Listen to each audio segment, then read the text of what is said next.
Soupçon de conflit d'intérêts? Le Goncourt 2021 a-t-il définitivement tourné la page? Prix littéraire?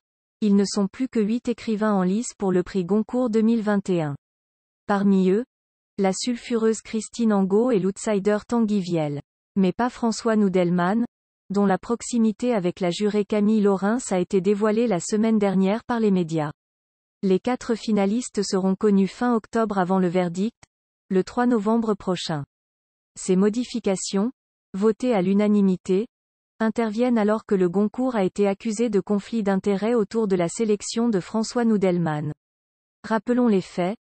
Lors de leur première liste, les jurés ont choisi de retenir 16 romanciers, dont François Noudelman pour son premier roman Les Enfants de Cadillac.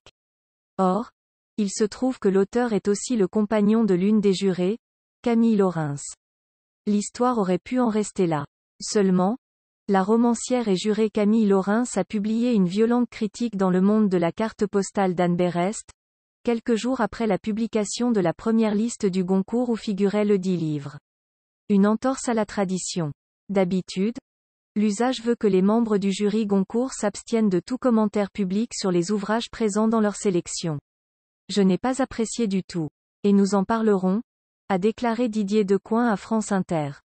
Philippe Claudel a pour sa part indiqué, à l'AFP, qu'il serait favorable à ce que ce soit inscrit, sinon dans notre règlement, du moins dans nos règles orales, quand l'un d'entre nous a une tribune dans la presse, quelle qu'elle soit, il s'interdit de parler d'un livre qui est dans les sélections. C'est désormais chose faite. Du fait de ces 2 nouveaux paragraphes, l'auteur François Noudelman ne peut plus prétendre au prix Goncourt. Anne Berest, elle, est toujours en lice. Notons que les auteurs confirmés Christine Angot, Sorge Chalandon sont tous présents sur cette 2e liste. Mohamed Mbougar Sarr reste en course, à ce jour, dans les sélections de la plupart des grands prix, Femina, Renaudot, Médicis, Académie française.